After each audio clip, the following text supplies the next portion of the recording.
That's never happened, and that tells you what a special political party the NDC is.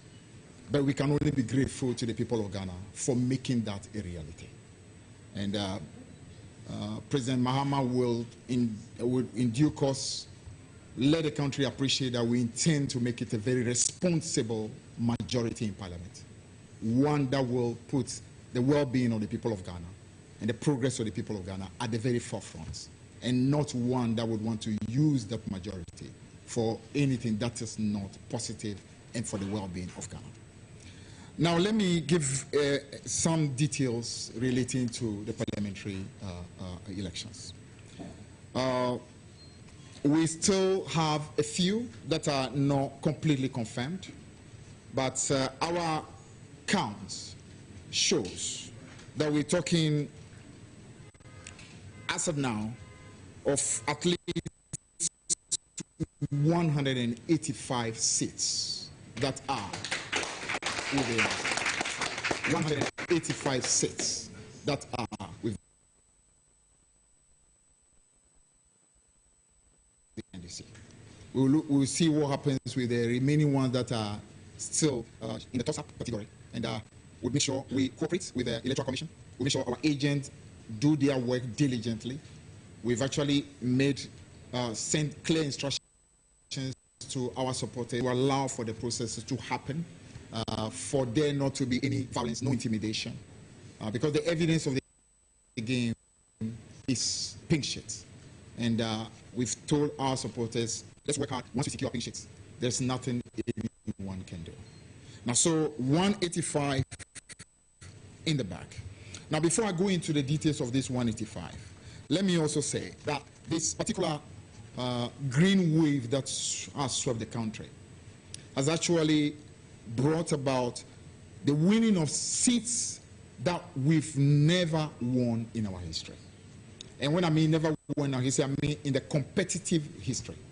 Because 1992 election, as soon as MPP suffered a massive humiliation in the presidential, because that was the only election in Ghana's history that we had the presidential in November and had the parliamentary in December. And so after we resoundingly defeated the MPP in November, they ran away from the parliamentary in December.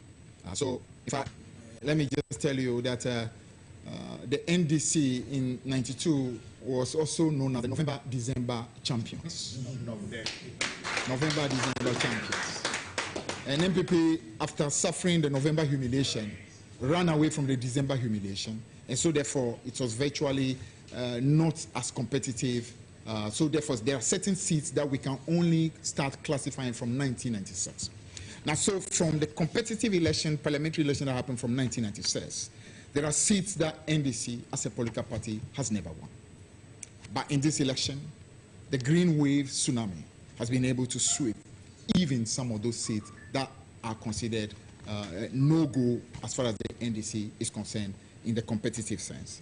In Greater Accra, we've never won Ayawaso Central. Today, we are proud to announce that Ayawaso Central is green for the NDC.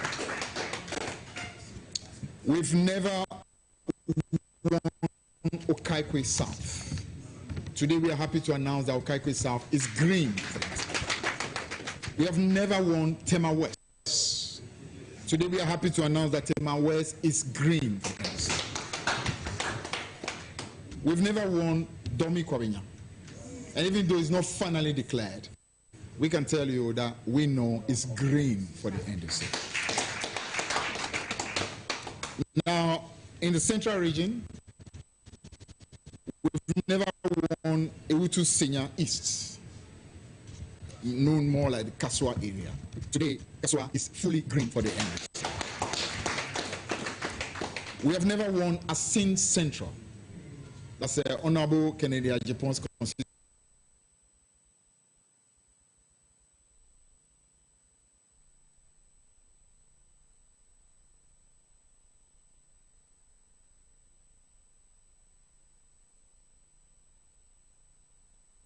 Never won.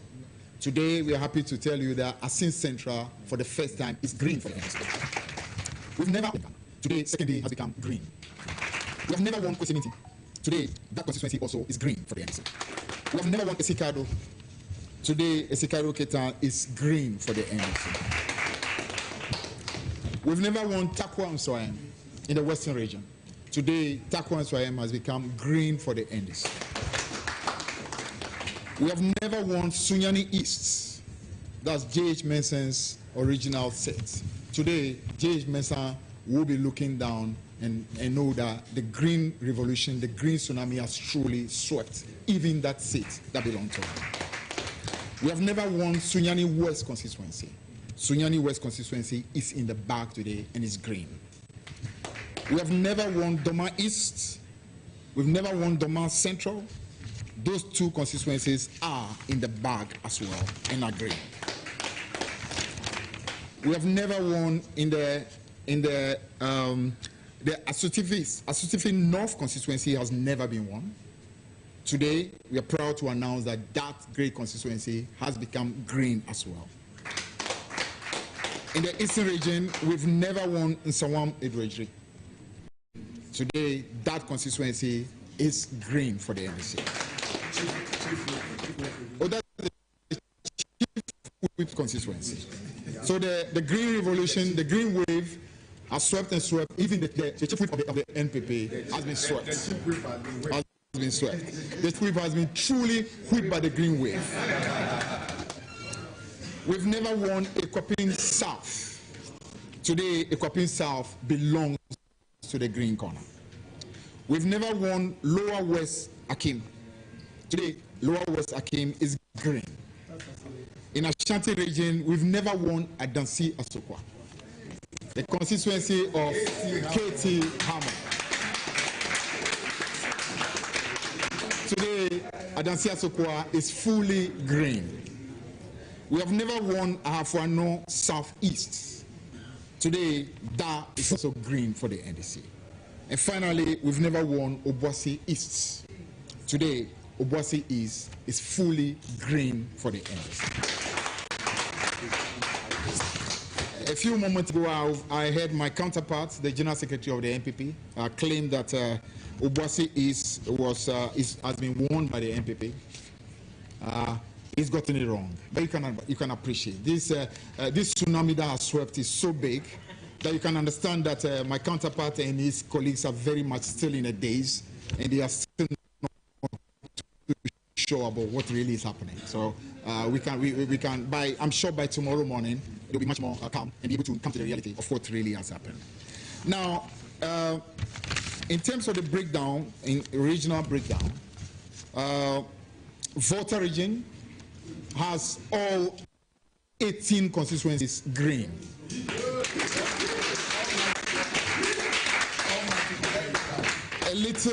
A little anomaly happened 4 years ago, and the region decided that we will not have that anomaly anymore. So 18 out of 18 back in the green corner. In the Upper East region, 15 out of 15 green. In the Upper West region, we have 11.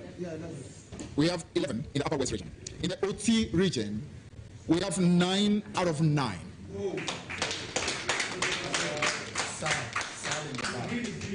In the Savannah, we've got 6 out of 7. We've got 6 out of 7 in Savannah. In the Northern region, we have 11 out of 18. So the Northern region is back fully in the green corner.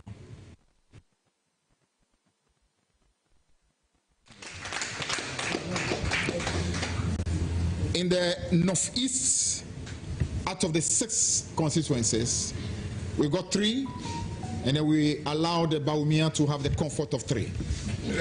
You know, I mean, the wave has been so massive that at least there should be a little mercy on him. So the 3 constituencies are a little consolation for Dr. Baumia. But we said that will not last long. in the next election, we'll make sure we take all three from them.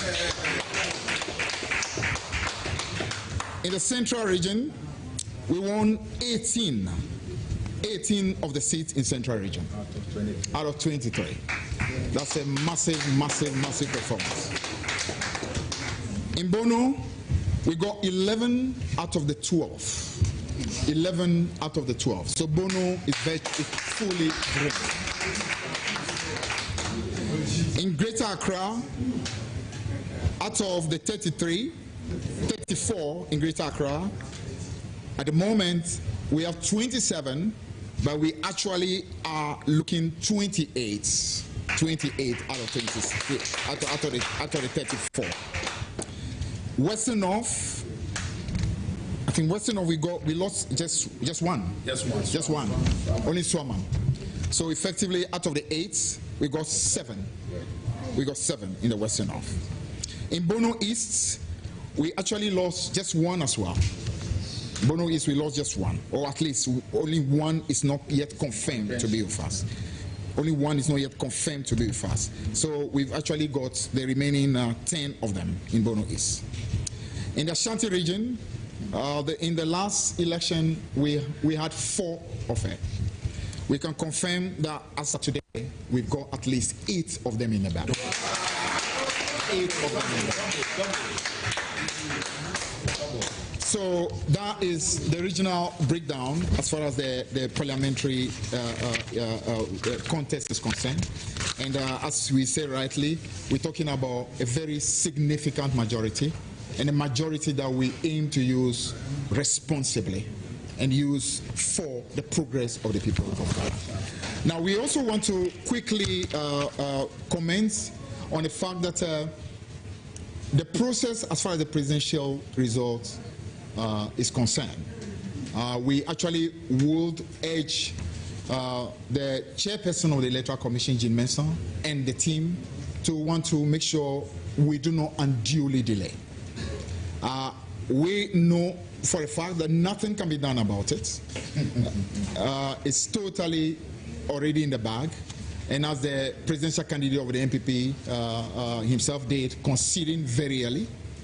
I heard, again, our friends on the other side make a little, shall I call it, consolatory note about the fact that the first time in the history of Ghana that a presidential candidate conceded so very early. We want to commend them for that. But we want to simply say that, I mean, when you have been swept with this tsunami, what else can you do, really? I mean, this green wave is so mighty, there's really very little you can do. The more you delay, the more you only make yourself look like a not very, very serious candidate. So, I mean, we appreciate the fact that they came out early to make the concession, but truly, there's very little choice that really was available. I mean, it is so comprehensive, it's so massive, there's really no other thing that really could be done. And so we want to urge the Electoral Commission that as much as we appreciate the need for there to be very thorough process, a meticulous process to ensure that the results move through the constituency coalition centers, to the regional coalition centers, to the national coalition center. The country clearly knows the deal already, and therefore we expect that as very early as possible, I mean, the final declaration will be made.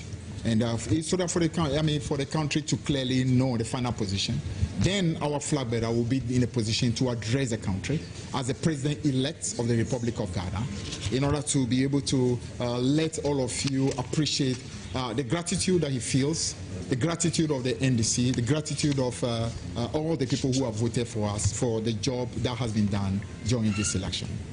Now, so these are critical issues that have come in the course of in the events that, I mean, since yesterday. We want to commend our officers led by our National Communication Officer, who has stood in our stead and updated you regularly as and when issues were happening. We want to thank the party chairman who addressed you earlier today regarding the calls that have been made by the Peace Council. We want to say that some of the things that have happened, for example, as I mentioned earlier, the fact that 2 people have lost their life in this election. And those two happen to be people who belong again to the NDC. The same way happened in 2020. We want to say these are unfortunate things. We should not have, we should progress beyond this situation. And that has been the situation anytime NDC has been in power. We've never had a situation like that. Even General Rawlings, who was a military leader, not one person ever was killed in any election, national general election in our country. So it's really unfortunate that we'll have a president who actually was a former attorney general, a lawyer who prides himself to be a human rights advocate, and under his watch, both in 2020 and in 2024, we would have precious blood spilled simply because of the desperation to hang on to power at all costs. We also want to say that some of the things that we've heard where supporters of the NDC have had to sometimes mass up in collation centers because of the real situation that have happened both in 2020 and beginning of 2024. When you've heard, for example, military people who were literally in various communities trying hard to intimidate our people, situations where, because of the history of what has happened, they are in complete anxiety, knowing that anything at all can happen, because in 2020, that's exactly what happened. Seats that clearly were won by the NDC.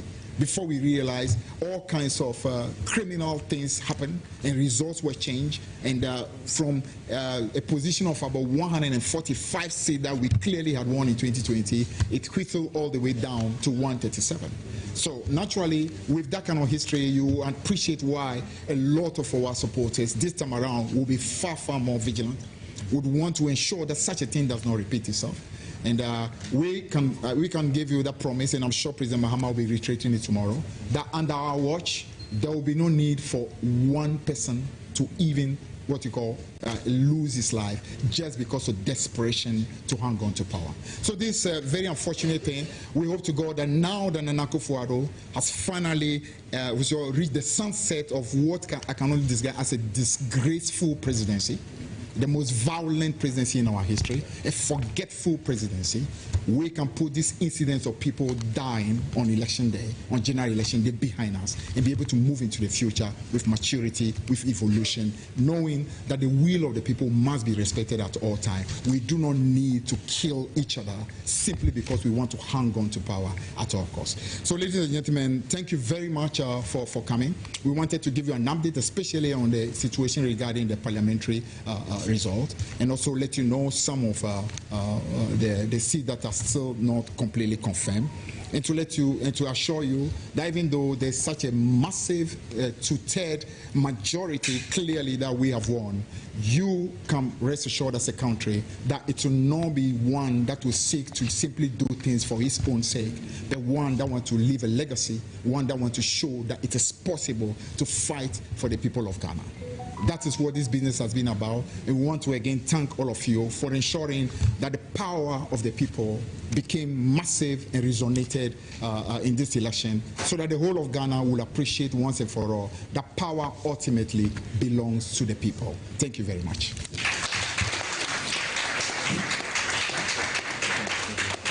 All right, so that is Fifi Fiavi Kwate, the General Secretary of the National Democratic Congress, NDC.